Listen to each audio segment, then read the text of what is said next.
Hello guys, I think you all are better. Now I brought a overview of a chapter of a human reproduction of class 12th. I think it's very useful for you. Through this you get the rough idea of the chapter, what is actually in chapter and will be you are going to study in this chapter. So I'm going to start this, the human reproduction of the chapter. I use here my notes. फिर चलिए चलते हैं और देखते हैं क्या क्या है इस चैप्टर में और कैसे कैसे है, इसको अच्छे से देखते हैं.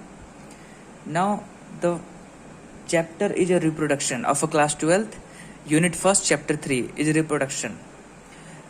इसमें in reproduction there is a spermatogenesis and oogenesis.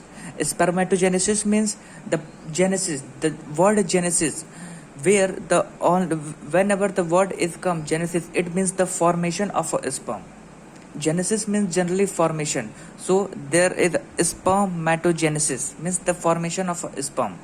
This is the first topic, spermatogenesis, and then oogenesis.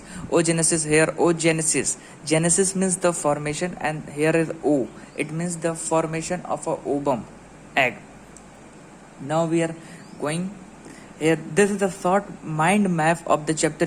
This is the short mind map of the chapter human reproduction, and this is not a full chapter. This is only the mind map of the chapter, like a brief summary. फिर चलिए देखते हैं क्या क्या है chapter में reproduction में और कैसा लगता है चैप्टर. आप लोगों को बताइएगा जरूर. Reproduction, spermatogenesis. स्पर्मेटोजेनेसिस प्रोसेस है जिसको आप लोग पढ़ेंगे, जिससे लास्ट में स्पर्मेटोजोआ बनता है. Spermatozoa means sperm. The another name of sperm is spermatozoa. Like that in oogenesis there is egg will be, like in oogenesis there will be egg going to form, egg from a oogenesis. Now we first come to a male reproductive system. In short form it is MRS, male reproductive system, MRS. Here I draw a simple roughly diagram to make you understand. This is a testes. This is a testes, and in that there is a testicular lobules. ये testis होता है, फिर उसके अंदर testicular लॉब्यूल्स होते हैं. Testicular लॉब्यूल्स के अंदर 2 से 3 टेस्टिकुलर लॉब्यूल्स, 2 से 3 हर एक टेस्टिकुलर लॉब्यूल्स के अंदर 2 से 3 सेमनीफेरस ट्यूब्यूल्स होते हैं. हर एक टेस्टिकुलर लॉब्यूल्स के आप लोग को क्लियर नहीं दिख रहा होगा, थोड़ा सा मैं इसको ऊपर कर लेता हूँ.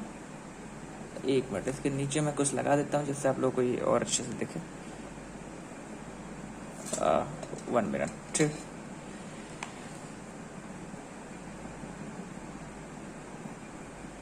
हाँ अब दिख रहा है बढ़िया से. ठीक है, तो this is called the testis. The testis is present in scrotum. Scrotum में टेस्टिस प्रेजेंट होता है.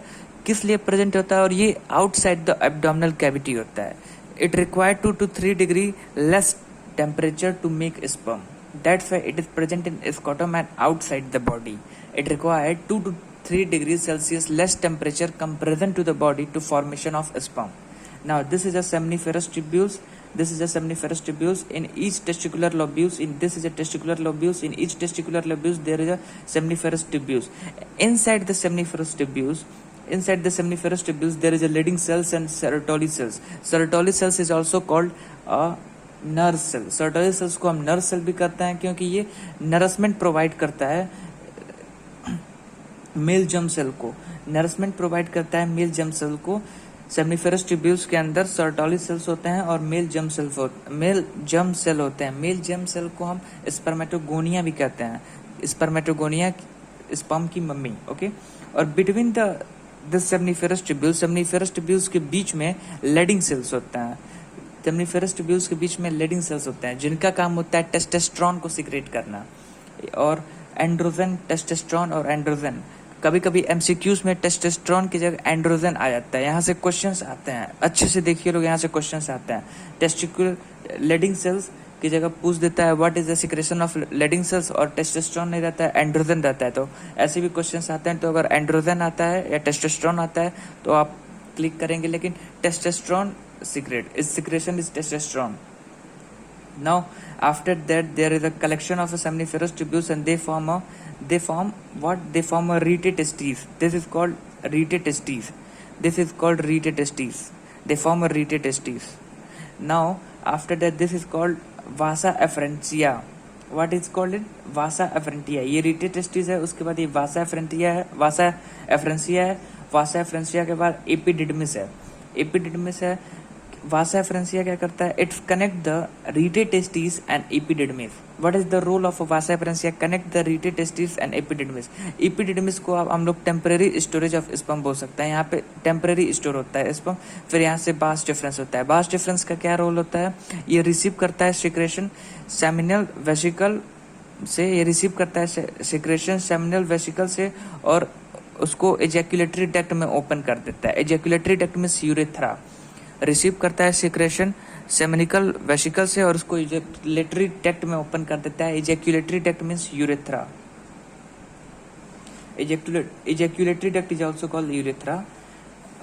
फिर उसके बाद हम स्ट्रक्चर देख लेते हैं सेमनीफेरस ट्यूब्यूल्स, स्ट्रक्चर देख लेते हैं हम स्पर्म का, स्पर्म का एक स्ट्रक्चर देख लेते हैं जिसमें क्या क्या होता है जनरली स्पर्म में। ये आप लोगों को आई थिंक क्लियर हो गया होगा, मैं फिर से इसको एक बार रिपीट मार देता हूँ रफली रिवीजन के लिए।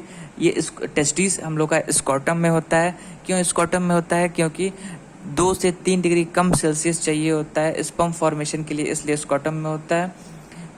उसके अंदर टेस्टिकुलर लोब्यूल्स होते हैं, टेस्टिस के अंदर टेस्टिकुलर लोब्यूल्स होते हैं। हर टेस्टिकुलर लोब्यूल्स में 2 से 3 टेस्टिकुलर लोब्यूल्स होते हैं। हर टेस्टिकुलर लोब्यूल्स में सेमनीफेरस ट्यूब्यूल्स होते हैं।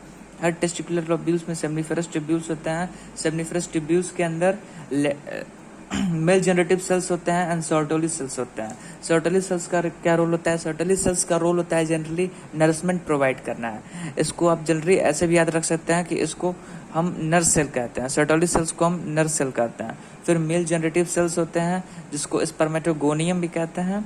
और बिटवीन लाइक जैसे ये मेरे 2 फिंगर्स देखिए, ये सेमनीफेरस ट्यूब्यूल्स हैं, इनके बीच में जैसे यहाँ पे ये लीडिंग सेल्स हो गया, ये सेमनीफेरस ट्यूब्यूल्स हैं, इनके बीच में ये लीडिंग सेल्स हो गया। लाइक दैट 2 सेमनीफेरस ट्यूब्यूल्स के बीच में जो स्पेस होता है उसको इंटरस्टिशियल स्पेस बोलते हैं। वहाँ पे लीडिंग सेल्स होते हैं, इनका जनरली रोल होता है टेस्टोस्टेरोन को रिलीज करने में।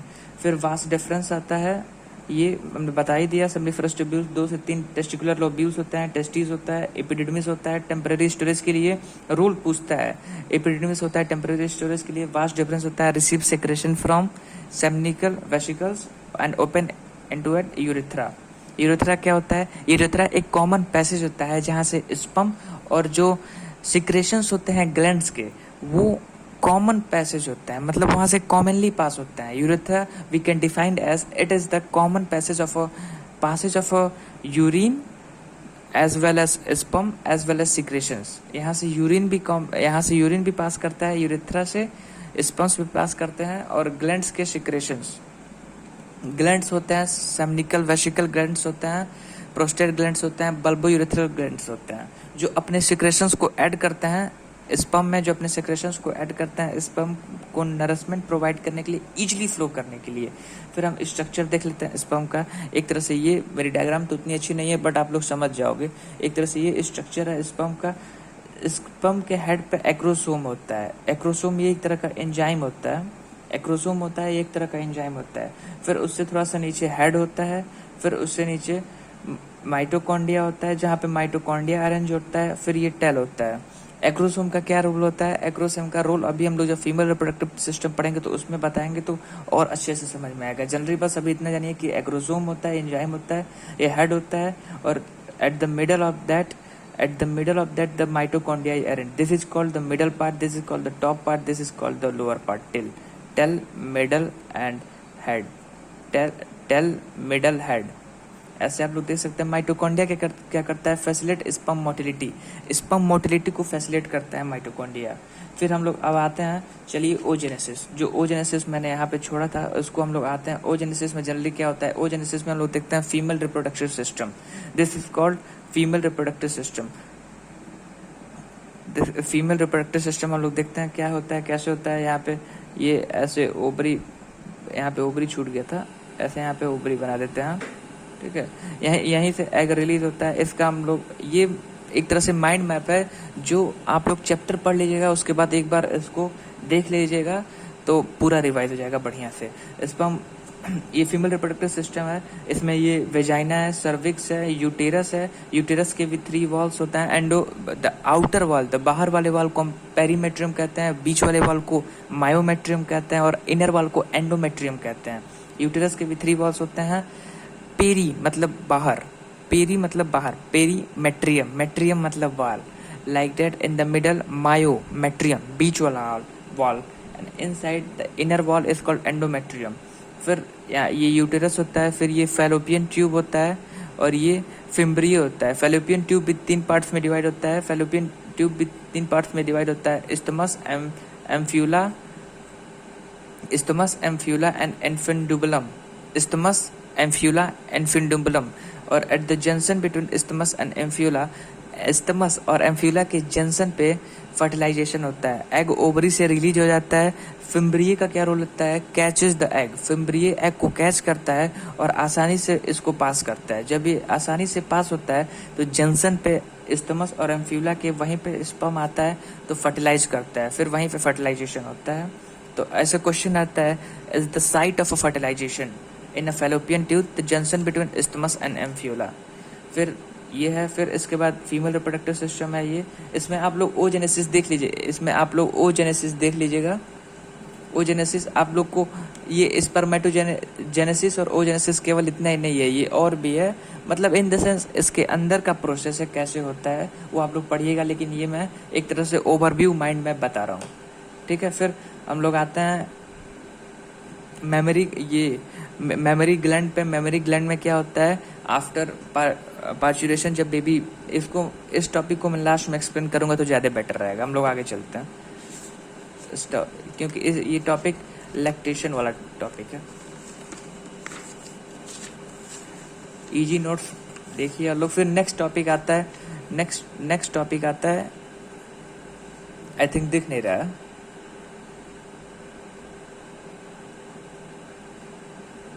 दिख रहा है। नेक्स्ट टॉपिक है जनरली,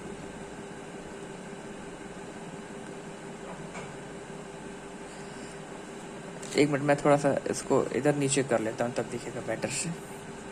ये नेक्स्ट टॉपिक है मेंस्ट्रुएशन साइकिल। नेक्स्ट टॉपिक क्या है, मेंस्ट्रुएशन साइकिल। इसमें क्या होता है, इसमें पहला टर्मिनोलॉजी है। ह्यूमन रिप्रोडक्शन पूरे चैप्टर में बहुत सारे टर्मिनोलॉजी हैं, आपको टर्मिनोलॉजीज क्लियर होने चाहिए, आपको टर्मिनोलॉजीज क्लियर होने चाहिए, नहीं तो आप बहुत भयंकर तरीके से कंफ्यूज होंगे। बहुत सारी टर्मिनोलॉजीज हैं और एक ही तरह के टर्मिनोलॉजीज हैं कंफ्यूजिंग वाले। जैसे स्पर्मेटोजेनेसिस है, अब उसी का आगे है स्पर्मियोजेनेसिस, आप पढ़ेंगे आगे चैप्टर में तो समझ आएगा। ऐसे ये माइंड मैप है छोटा सा। मेनार्क, इसमें पहला मेंस्ट्रुएशन साइकिल में पहला वर्ड आता है मेनार्क। मेनार्क मीन्स क्या होता है, first menstruation of a time period, मतलब when a female become mature और when a female undergoes a puberty, then when a first time menstruation come then it is called a menarche. जब पहली बार menstruation आता है female को, जब वो puberty में चली जाती हैं तो उसको मेनार्क कहते हैं। फिर अब यहाँ पे हम लोग देखते हैं गोनाडोट्रोपिन, गोनाडोसाइट्स रिलीजिंग हार्मोन के बारे में, गोनाडोसाइट्स रिलीजिंग हार्मोन के बारे में हम लोग देखेंगे।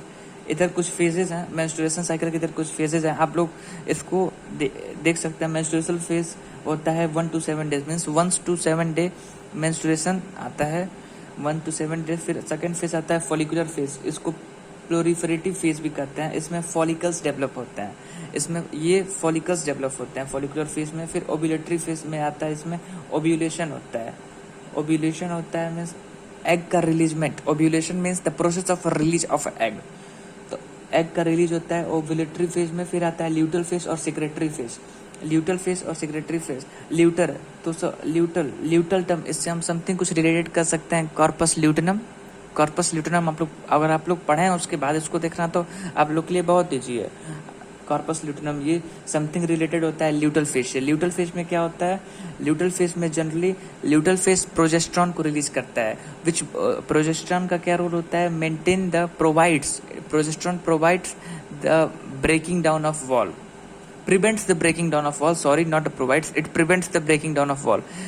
एंडोमेट्रियम वॉल, यूटेरस का जो मैं अभी पहले डिस्कस किया था एंडोमेट्रियम वॉल को, तो एंडोमेट्रियम वॉल को टूटने नहीं देता है प्रोजेस्टेरोन, एंडोमेट्रियम वॉल को टूटने नहीं देता है, उसको बचा के रखता है। जैसे आप ऐसे समझो ये एग्जांपल समझो कि एक अंकल हैं, वो दीवार बना रहे हैं, तो वो दीवार में मसाला लगा रहे हैं, मेहनत कर रहे हैं, दीवार को बना रहे हैं, तो जो मसाला लगा रहे हैं वो एस्ट्रोजन होता है, जो मसाला लगा रहे हैं वो एस्ट्रोजन होता है। तो ऐसे अगर रोल डायरेक्ट आता है, रोल पूछता है व्हाट इज द रोल और what is the function of oestrogen and progesterone, तो रोल पूछता है एस्ट्रोजन का, तो एस्ट्रोजन लगा के उसमें बना रहा है ना, तो एस्ट्रोजन की मदद से वो वाल बन रही है।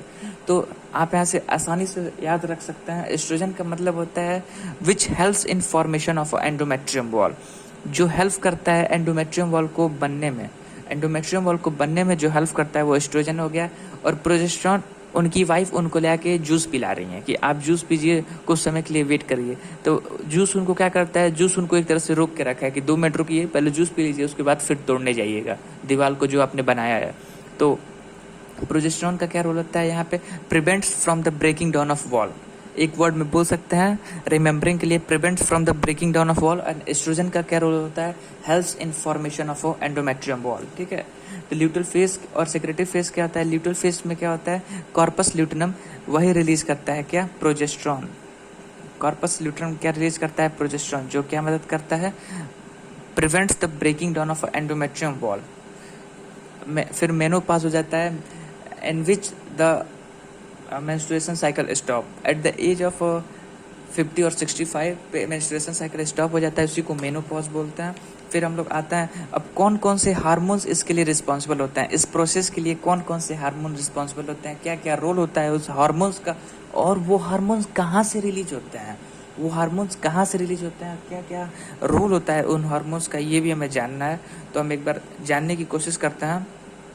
जैसे GnRH gonadotropin releasing hormone, GnRH gonadotropin releasing hormone, ये LH और FS सीक्रेट करता है। LH क्या होता है, ल्यूटिनाइजिंग हार्मोन, और FSH क्या होता है, follicle stimulating hormone. LH luteinizing hormone और FS फॉलिकल स्टिमुलेटिंग हार्मोन। अब ट्रिक, ये LH स्पर्मेटोजेनेसिस में भी रोल प्ले करता है, और ये FSH, ये both hormone, LH luteinizing hormone, follicle stimulating hormone, both play a important role in spermatogenesis as well as oogenesis, menstruation cycle। Spermatogenesis में भी ये रोल प्ले करते हैं और मेंस्ट्रुएशन साइकिल में भी ये रोल प्ले करते हैं। ल्यूटिनाइजिंग हार्मोन से हम समथिंग रिलेटेड बोल सकते हैं, वहाँ पे लीडिंग सेल्स, तो ये लीडिंग सेल्स जो हमने देखा था 2 सेमिनिफेरस ट्यूब्यूल्स के बीच में थे, लीडिंग सेल्स 2 सेमिनिफेरस ट्यूब्यूल्स के बीच में थे, तो वहाँ पे ल्यूटिनाइजिंग हार्मोन क्या रोल प्ले करता है, वहाँ पे ल्यूटिनाइजिंग हार्मोन रोल प्ले करता है, वहाँ पे ये मदद करता है फॉर्मेशन ऑफ टेस्टोस्टेरोन। तो अगर स्पर्मेटोजेनेसिस में इसका रोल पूछता है तो आप आराम से बता सकते हैं it helps in formation of testosterone. और फॉलिकल स्टिमुलेटिंग हार्मोन, वहाँ पे follicle stimulating hormone Sertoli cells पे एक्ट करता है, follicle stimulating hormone Sertoli cells पे एक्ट करता है, और क्या करता है वहाँ पे ये स्पर्मियोजेनेसिस में हेल्प करता है। स्पर्मियोजेनेसिस मतलब स्पर्मेटिड से स्पर्म में कन्वर्ट होना है, स्पर्मेटिड से स्पर्मेटोजोआ में कन्वर्ट होना है। मैं फिर बोल रहा हूँ, स्पर्मेटोजोआ मतलब स्पर्म, मैं बोल रहा हूँ, टर्मिनोलॉजी है, आपको रिमेंबर रखना पड़ेगा, ध्यान रखना पड़ेगा, चीज़ें भूल जाएंगी। स्पर्मेटोजोआ मतलब स्पर्म, तो स्पर्मेटिड से स्पर्मेटोजोआ में कन्वर्ट करने में मदद करता है फॉलिकल स्टिमुलेटिंग हार्मोन वहाँ पे। और फीमेल में मेंस्ट्रुएशन साइकिल में ये दोनों क्या रोल प्ले करते हैं, एलएस में क्या रोल प्ले करते हैं, एक्टिंग ऑन अ कार्पस ल्यूटेनम। मैं बोला था समथिंग रिलेटेड है यहाँ पे यहाँ पे acting on a corpus luteum something related है, तो क्या ल्यूटेनम कार्पस ल्यूटेनम से रिलेटेड है, तो क्या करता है कार्पस ल्यूटेनम, ये रिलीजेस प्रोजेस्टेरोन, प्रोजेस्टेरोन को रिलीज करता है। कभी अगर फंक्शन नहीं याद है तो अंकल आंटी वाली कहानी याद कर लेना। प्रोजेस्टेरोन का क्या रोल होता है, prevents the breaking of a wall. वैसे ही एफएसएच फॉलिकल पे के डेवलपमेंट में, during development of a follicle वहाँ पे एक्ट करता है और क्या रिलीज करता है, एस्ट्रोजन रिलीज करता है। एस्ट्रोजन रिलीज करता है, what is the role of estrogen, it helps in making of a endometrium wall.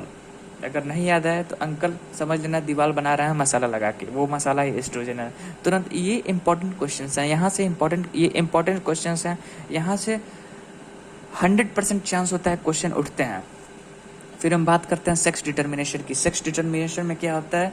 Sex determination, ये याद रखना लोग, मेल का सिंबल है, ये मेल को रिप्रेजेंट करता है, ये फीमेल को रिप्रेजेंट करता है। Representation of a male, representation of a female. X Y ये 2 कैरेक्टर होते हैं मेल में, और एक्स एक्स 2 कैरेक्टर होते हैं फीमेल में। सेक्स डिटर्मिनेशन हम लोग में मिथ है, कौन डिटरमाइन करता है? फीमेल। सेक्स डिटर्मिनेशन फीमेल नहीं डिटरमाइन करती हैं। मैं फिर से बोल रहा हूँ, सेक्स डिटर्मिनेशन फीमेल नहीं डिटरमाइन करती हैं, सेक्स डिटर्मिनेशन को मेल डिटरमाइन करते हैं। यहाँ पे एक्स वाई 2 ये क्रोमोसोम्स हैं, फिर यहाँ पे एक्स एक्स क्रोमोसोम है। अगर ये एक्स और एक्स बनता है तो फीमेल बनते हैं। ये 50-50% चांसेस होते हैं। तो generally the determination is by male. There are 50-50 chances. अगर एक्स एक्स से वो होता है फीमेल में तो फीमेल बनती हैं। अगर वाई से एक्स होता है, वाई से एक्स का एक कंपनीशन होता है तो फिर मेल बनती हैं। वाई से एक्स का एक कंपनीशन होता है तो मेल बनती हैं, और एक्स एक्स का एक कंपनीशन होता है तो फीमेल बनती हैं। ठीक है, फिर हम लोग आते हैं द लास्ट टॉपिक। इसके बाद वो जो पहला वाला टॉपिक छोटा था उसको एक्सप्लेन करूंगा, देखना कितना बढ़िया से, कितने मजे से समझ में आएगा। लास्ट टॉपिक आता है इम्प्लांटेशन। जनरली इम्प्लांटेशन में क्या होता है? जनरली मैं इसको कोशिश करता हूँ कि जल्दी बस एक तरह से माइंड मैप है आप लोग का। इसमें क्या होता है? जाइगोट बनता है। जाइगोट कहाँ बनता है? फर्टिलाइजेशन कहाँ होगा? Site of fertilisation, junction between IA, isthmus and ampulla. इसको आप लोग कैसे याद रख सकते हैं? जो डिफरेंट पार्ट्स है फैलोपियन ट्यूब का, इस्टमस, एम्फ्यूला और इन्फेंडुलम। ISI का आप लोगों ने नाम सुना है? ISI वैसे याद रख लो यार, जैसे ISI होता है वैसे IAI होता है। जैसे यार ISI होता है वैसे यार IAI होता है। ISI की जगह आप IAI कर दो यार, इस्टमस, एम्फ्यूला, इन्फेंडुलम। तो वही जो जंक्शन होता है इस्टमस और एम्फ्यूला, उस जंक्शन पे फर्टिलाइजेशन होता है, फिर वहाँ पे जाइगोट बनता है। और जब जाइगोट डिवाइड करता है, जनरली पहला डिवीजन जनरली जाइगोट डिवाइड करता है तो माइटोसिस होता है। यार माइटोसिस क्लियर है ना? माइटोसिस मतलब full number of chromosome transfer होंगे, पूरे के पूरे 2n है तो पूरे 2n ट्रांसफर हो जाएंगे। यार मियोसिस में half number of chromosome transfer होते हैं। अगर पूरे 2n है तो आधे n नंबर ऑफ क्रोमोसोम्स इधर आएंगे, n नंबर ऑफ क्रोमोसोम्स उधर जाएंगे, आधे क्रोमोसोम्स ट्रांसफर होंगे। तो देखो यार जाइगोट बनता है, और जब जाइगोट फर्स्ट डिवाइड करता है, जब जाइगोट बन रहा है और जब वो पहली बार डिवाइड कर रहा है, व्हेन जाइगोट डिवाइड फर्स्ट, तो उसको हम लोग क्लीवेज बोलते हैं। When zygote divide first that is called a cleavage. और जब जाइगोट डिवाइड करता है तो उसको बोलते हैं क्लीवेज। जैसे बहुत बार क्वेश्चन आता है, when first zygote divide, when zygote first division of a zygote what we called, तो that is called a cleavage. First division of a zygote what we called, that is called a cleavage. और फिर collection of a zygote, जब zygote का division होते जाता है 2 से 4, 4 से 8, 8 से 16 ऐसे, तो कलेक्ट करके जाइगोट ब्लास्टोमेयर्स बनाते हैं। क्या बनाते हैं? ब्लास्टोमेयर्स। एक तरह से अब हम बोल सकते हैं कलेक्शन ऑफ अ जाइगोट। ब्लास्टोमेयर्स एक तरह से हम बोल सकते हैं कलेक्शन ऑफ अ जाइगोट। और 18 to 20 ब्लास्टर, 18 से 20 ब्लास्टोमेयर को हम कलेक्ट करके एक वर्ड दे देते हैं मोर्यूला। 18 से 20 ब्लास्टोमेयर्स को कलेक्ट करके एक हम वर्ड दे देते हैं मोर्यूला। फिर वही ब्लास्टोमेयर में जब कैविटी बन जाती है, उसी ब्लास्टोमेयर में, समझ लीजिए ये ब्लास्टोमेयर है, और इसी ब्लास्टोमेयर में जब यहाँ पे कैविटी बन जाती है तो इस कैविटी उसी ब्लास्टोमेयर में जब कैविटी बन जाती है तो उसको बोलते हैं ब्लास्टोसिस्ट। उसी ब्लास्टोमेयर में जब कैविटी बन जाती है तो उसको बोलते हैं ब्लास्टोसिस्ट। लेटर ब्लास्टोसिस्ट डिवाइड होता है आपका ट्रोपोब्लास्ट में और इनर सेल मास में। ब्लास्टोसिस्ट आपका डिवाइड होता है ट्रोपोब्लास्ट में और इनर सेल मास में। फिर ट्रोपोब्लास्ट ऊपर का पार्ट, ट्रोपोब्लास्ट जैसे ये ऐसे समझ लो, ये ट्रोपोब्लास्ट ऊपर का पार्ट है, और ये इनर सेल ऐसे, ये ऐसे समझ लो, ये ट्रोपोब्लास्ट ऊपर का पार्ट है और इनर सेल मास अंदर का ये पार्ट है। ये ट्रोपोब्लास्ट ऊपर का पार्ट है और इनर सेल मास अंदर का पार्ट है। तो ट्रोपोब्लास्ट जनरली ट्रोपोब्लास्ट, और मैं अभी इसमें है बताऊंगा, जिससे जो ट्रोपोब्लास्ट ही एक तरह से आप समझ लो, ट्रोपोब्लास्ट ही किसी के साथ बाइंडिंग करके प्लेसेंटा बनाता है, किसी के साथ बाइंडिंग करके प्लेसेंटा बनाता है। और ये जो इनर सेल मास होता है, इनर सेल मास यही बेबी डेवलपमेंट करता है। इनर सेल मास से ही एम्ब्रियो बनता है, वही बेबी डेवलप करता है। ठीक है, तो when there is a cavity that is called a blastocyst. Trophoblast और इनर सेल मास। ट्रोपोब्लास्ट में जो ट्रोपोब्लास्ट होता है, ट्रोपोब्लास्ट में क्रॉनिक विलाई होते हैं। जो ट्रोपोब्लास्ट होता है उसमें समझिएगा, जो ट्रोपोब्लास्ट होता है उसमें क्रॉनिक विलाई होता है। और जो मदर का एंडोमेट्रियम वॉल होता है, जो यूटेरस का एंडोमेट्रियम वॉल होता है मदर का, उसके उस वॉल को बोलते हैं डेस्यूडा बैसिलिस। उस वॉल को बोलते हैं डेस्यूडा बैसिलिस। और जब ये और डेस्यूडा बैसिलिस और जब ये क्रॉनिक विलाई और डेस्यूडा बैसिलिस मिलते हैं ना, जब एक क्रोनिक बिलाई और डेस्यूडा बैलिसिस मिलता है ना, जब, तो we can say that the combination of the chorionic villi and decidua basalis form of placenta. यही कॉम्बिनेशन से क्रोनिक बिलाई और डेसिडा क्रोनिक बिलाई और डेसिडा बेसिलिस से प्लेसेंटा बनता है। प्लेसेंटा का आप रोल मैं ऐसे ही बता देता हूँ। जनरली प्लेसेंटा का रोल क्या होता है, ये बेबी को नरिशमेंट प्रोवाइड करता है, बेबी के एक्सक्रीशन मटेरियल को, वेस्ट मटेरियल को मदर के थ्रू बाहर निकालता है। जो भी मदर न्यूट्रिएंट्स लेती हैं उन न्यूट्रिएंट्स को बेबी तक पहुँचाता है, और ये कुछ हार्मोन्स भी रिलीज करता है जो वी डिस्कस अबाउट लेटर। ठीक है। अब बहुत बच्चे कंफ्यूज हो जाते हैं, मतलब बहुत बच्चे जनरली समझ जाते हैं कि जनरली वो डिफरेंस नहीं समझ पाते हैं प्लेसेंटा में और अम्बिलिकल कॉर्ड में। तो यार मैं तुमको समझना, ये प्लेसेंटा है ऊपर का, ये जो मेरा हाथ है ऊपर का ये समझ लो प्लेसेंटा है, और यार ये जो पेंसिल है ये अम्बिलिकल कॉर्ड है। प्लेसेंटा अलग है, अम्बिलिकल कॉर्ड अलग है। प्लेसेंटा अलग है, अम्बिलिकल कॉर्ड अलग है। प्लेसेंटा डिस्क लाइक स्ट्रक्चर होता है जो न्यूट्रिशन प्रोवाइड करता है, और अम्बिलिकल कॉर्ड वो होता है ड्यूरिंग द डिलीवरी। जैसे 3 इडियट्स यार तो आप लोग देखे ही होंगे, या कोई भी मूवी या कहीं भी देखे होंगे, डिलीवरी होती है तो एक पाइप लाइक स्ट्रक्चर बेबी के हिबिस्कस से कनेक्ट रहता है। एक पाइप लाइक स्ट्रक्चर बेबी के हिबिस्कस से कनेक्ट रहता है, जिसको डॉक्टर कट कर देते हैं, तो वो यार अम्बिलिकल कॉर्ड होता है। अब जनरली क्वेश्चन ये आ सकता है अम्बिलिकल कॉर्ड क्या करता है, तो अम्बिलिकल कॉर्ड समझ लो ये बेबी है, ये प्लेसेंटा है, ये अम्बिलिकल कॉर्ड है, ये बेबी है। तो ये बेबी को प्लेसेंटा से कनेक्ट करता है, बेबी को प्लेसेंटा से कनेक्ट करके रखता है। That is the role of umbilical cord. वो umbilical cord, not embilical cord, UM से स्टार्टिंग है अम्बिलिकल कॉर्ड। फिर प्लेसेंटा का क्या रोल होता है, तो यार ये 3 तरह के हार्मोन सीक्रेट करता है, SCG, HPL, relaxin. SCG, HPL, relaxin. SCG का क्या रोल होता है यार आप लोग बुक में देख लेना, एनसीईआरटी के बुक में है एससीजी, एचपीएल और रिलैक्सिन। मैं बस माइंड मैप्स बनाया हूँ। ये यार रुको एक मिनट के, बस 1 सेकंड रुक जाओ, बस बता ही देता हूँ। एचपीएल रोल नहीं उसका, मैं बहुत लोग उसका एब्रिविएशन पूछते हैं, एब्रिविएशन भी करते हैं। एससीजी का एब्रिविएशन होता है human chronic gonadotropin, human chronic gonadotropin, human chronic gonadotropin. और फिर एचपीएल का क्या रोल होता है यार, human placental lactogen, human placental lactogen. समझ गए, human chronic gonadotropin, human placental lactogen. फिर रिलैक्सिन, ये 3 हार्मोन यार सीक्रेट करता है। बहुत बार एमसीक्यूज में यार, बहुत बार एमसीक्यूज में पूछा है यार। आप लोग ओसवाल की बुक उठा के देख लो, कहीं कोई भी बुक उठा के देख लो यार, उसमें कई बार ये क्वेश्चन रिपीट किया है कि वो कौन से 3 हार्मोन है ड्यूरिंग प्रेगनेंसी जो प्लेसेंटा रिलीज करता है। तो वो रिलैक्सिन है, एससीजी है और एचपीएल है। एससीजी का क्या रोल होता है, एक सिंपल वर्ड में बता रहा हूँ यार, इसको आप पढ़ोगे तो है आपका पूरा क्लियर अंडरस्टैंडिंग होगा। मतलब मैं एक वर्ड लिखा हूँ यहाँ से उठा के यार, जो आपको याद करने में मतलब मदद करे। अगर उससे एमसीक्यू में क्वेश्चन आता है यार तो इसी वर्ड से आएगा। जैसे एससीजी, ये क्या करता है, इट मेंटेन्स द कॉर्पस ल्यूटेनम। या क्या करता है, मेंटेन्स द कॉर्पस ल्यूटेनम। मतलब कॉर्पस ल्यूटेनम का भी मैं बताऊँ क्या रोल होता है, प्रोजेस्टेरॉन रिलीज का। कॉर्पस ल्यूटेनम का रोल होता है प्रोजेस्टेरॉन रिलीज का, लेकिन ये कॉर्पस ल्यूटेनम को मेंटेन करता है। अगर ये सीक्रेट नहीं होगा तो फिर कॉर्पस ल्यूटेनम अपने आप डिजेनरेट हो जाएगा, फिर वहाँ से प्रोजेस्टेरॉन का सीक्रेशन नहीं होगा। तो it maintains corpus luteum, HPL, it increase the glucose level in maternal body. मतलब ग्लूकोज के लेवल के मम्मी के बॉडी में इंक्रीज करता है ये। Remember HPL, what is its role, increase glucose level in maternal body. फिर रिलैक्सिन आता है यार, रिलैक्सिन क्या करता है, it releases pelvic ligament. Pelvic ligament जो वुमेन होती हैं उनके, या जो वुमेन होती हैं, जो प्रेग्नेंट वुमेन होती हैं, उनके पेल्विक लिगामेंट को स्मूथ करता है, मीन्स रिलैक्स प्रोवाइड करता है यार, रिलैक्स प्रोवाइड होता है, रिलैक्सेस पेल्विक लिगामेंट। फिर सेक्स डिटर्मिनेशन हो गया, इम्प्लांटेशन हो गया। फिर आता है गेस्टुरेशन पीरियड। गेस्टुरेशन पीरियड में क्या होता है, जो मैं आपको बताया था ना कि ये जो ऊपर का प्लेसेंटा और जो ये इनर सेल मास बन रहा है, जो ऊपर का प्लेसेंटा और जो ये इनर सेल मास बन रहा है, जो ऊपर का प्लेसेंटा, इनर सेल मास से एम्ब्रियो बनता है, यही बेबी में डेवलपमेंट होता है। इनर सेल मास, ये जो इनर सेल मास है यही एम्ब्रियो बनता है, बेबी में डेवलपमेंट होता है। ये जनरली किससे बना, इनर सेल मास किससे बना, ये बताइए पहले, इनर सेल मास किससे बना, ये इनर सेल मास और ये ट्रोपोब्लास्ट किससे बना, ये ऊपर का प्लेसेंटा। और ये देखो कंफ्यूजन होगा, मैं जानता हूँ, ऊपर का प्लेसेंटा और ये इनर सेल मास ये किससे बने हैं। ये जो मैं यहाँ पे दिखाया था, जो ब्लास्टोसिस्ट है वो क्लासीफाई होकर बना रहा है ट्रोपोब्लास्ट और इनर सेल मास। तो ट्रोपोब्लास्ट मदर के डेस्यूडा बेसिलस के साथ एक तरह से कंबाइन करके प्लेसेंटा बना लेता है। लेकिन इनर सेल मास वैसे ही रहता है, इनर सेल मास फिर लेटर डिवीजन होता है, लिमिटेड डिवीजन होता है, उससे एम्ब्रियो बनता है। वो कैसे बनता है वो हम यहाँ पे देखेंगे।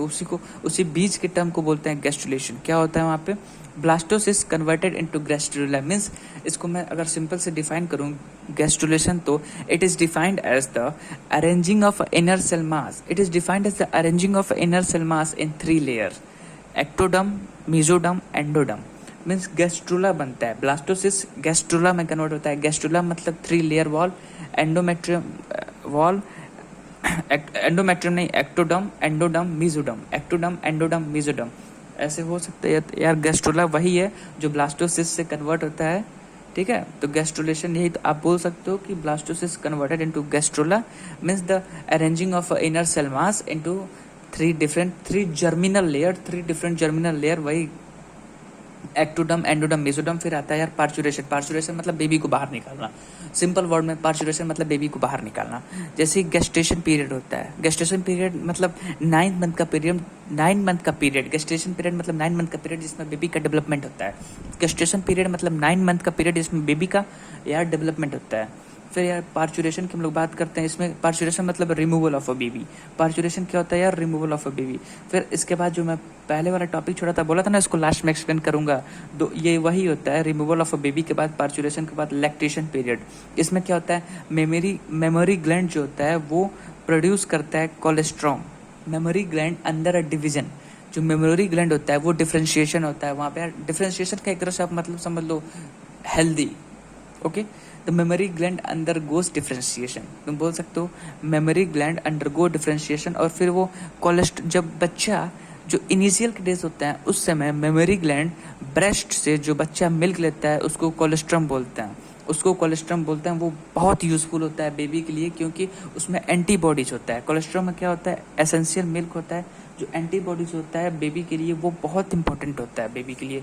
जो इनिशियल डे में कोलेस्ट्रम बेबी लेता है मदर के ब्रेस्ट से। अब वो यार जो अंदर डिफ्रेंशिएशन जाता है, कैसे डिफ्रेंशिएशन जाता है वो मैं आप लोग को ये यहाँ पे टॉपिक बोलता है, 2 मिनट लगेगा, एक्सप्लेन कर देता हूँ। मेमोरी ग्लैंड, फिर ये ब्रेस्ट होता है, मेमोरी ग्लैंड ब्रेस्ट होता है, मेमोरी ग्लैंड के बाद ब्रेस्ट ही ना होता है, ब्रेस्ट होता है। फिर उसके बाद ग्रैंडुलर टिश्यूज होते हैं,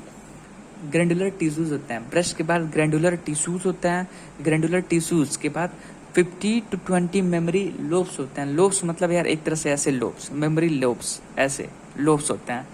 क्या है, मेमोरी ग्लैंड है, ब्रेस्ट है, ग्रैंडिकुलर टिश्यू है, उसमें 15 से 20 ऐसे मेमोरी लोब्स हैं। मेमोरी लोब्स के अंदर एल्वुलस होता है। अब यार तुम लोग बोलोगे कि एल्वुलस तो लंग में होता है, वहाँ पे गैसेस एक्सचेंज के लिए। एल्वुलस वहाँ पे लंग में भी होता है गैसेस एक्सचेंज के लिए, लेकिन यार यहाँ पे भी एल्वुलस होता है। इस एल्वुलस का जनरली क्या रोल होता है, इस एल्वुलस का यार जनरली रोल होता है फॉर्मेशन ऑफ मिल्क। इस एल्वुलस का जनरली यार रोल होता है फॉर्मेशन ऑफ अ मिल्क, ठीक है। और फॉर्मेशन ऑफ अ मिल्क एल्वुलस होता है, या तुम एल्वुलस बोल सकते हो या एल्वोलाई बोल सकते हो, ठीक है। फॉर्मेशन ऑफ अ मिल्क, एल्वुलस या एल्वोलाई। और ये क्या होता है, ये इसको मैं देख क्लस्टर ऑफ अ सेल, ये लोब्यूल्स हो गए। अब इसमें एक सेल्स का ऐसे क्लस्टर, ये लोब्यूल्स हो गए, इस लोब्यूल्स में ऐसे सेल का क्लस्टर। ये मान लो यार लोब्यूल्स हो गए, इस लोब्यूल्स में ऐसे सेल का क्लस्टर। The cluster of a cell is called alveoli, cluster of a cell is called alveolus. What is its role, secrete milk. What is its role, secrete milk. वो मिल्क जब secrete कर लेता है तो यार तुम ऐसे याद रखो ना, जैसे अपने घर में आप लोग तार देखोगे जो पतली पतली वायर होती हैं, एकदम पतली पतली वायर, समझ लो एकदम इस पेंसिल की नोक की तरह एकदम पतली पतली वायर है, उसको हम टिब्यूल्स बोलेंगे।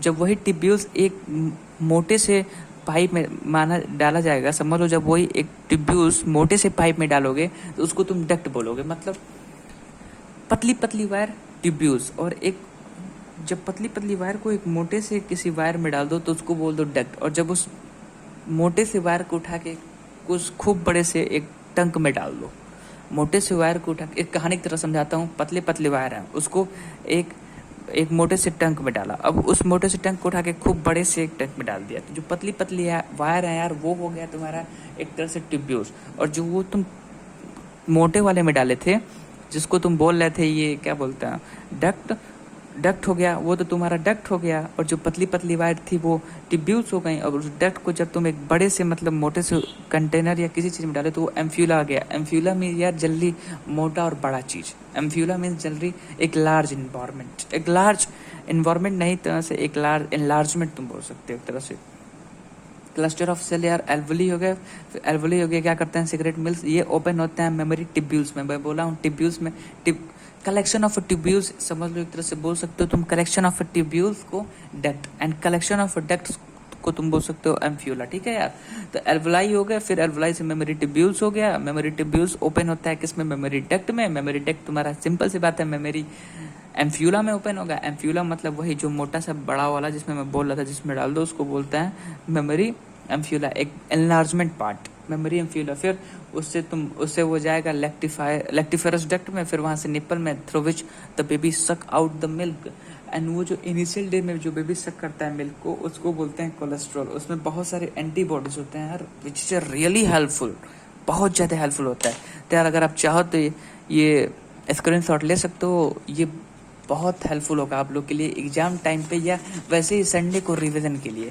मान लो पूरे हफ्ते भर पढ़ा और संडे को रिवीजन के लिए, एक तरह से अगर इसको आप ऊपर भी देख लोगे तो ये आप लोग के लिए बहुत बेनिफिशियल होगा। अगर आप लोग को ये वीडियो अच्छा लगा तो कमेंट करना। अगर और भी ऐसे सारे, मतलब सारे नहीं, और भी जो मुझसे हो पाएगा मैं करूँगा यार, मैं भी अभी एक स्टूडेंट ही हूँ। ये मेरा नोट्स था यार, मैं बना रहा था तो सोचा इसको शेयर कर दूं। अगर और भी बनाऊंगा अपना नोट्स, अगर तुम लोग को अच्छे लगे ऐसे शॉर्ट माइंड मैप वाले नोट्स, ओवरव्यू वाले नोट्स, तो यार कमेंट करना, मैं लेके आऊँगा। और फिर यार लास्ट में और कुछ नहीं, बस यही लाइक कर देना वीडियो, सब्सक्राइब कर देना, और यार सबके लिए यूज़फुल हो यार। बायोलॉजी यार थोड़ा ट्रिकी हो जाता है यार लर्न करने में, डिफरेंट टर्मिनोलॉजीज होते हैं बहुत ज़्यादा, जो याद करने में बहुत डिफरेंस होता है यार। तो कुछ ट्रिक्स हैं, कुछ समझने की चीज़ें हैं जो रिवीजन के लिए यूज़फुल हों, इससे मुझे फ़र्क पड़ता है यार। अगर इस वीडियो को देख के 2 बच्चे भी रिवाइज करते हैं तो ये अच्छी बात है। चलो ओके, ज़्यादा लेक्चर नहीं दूंगा, बाय।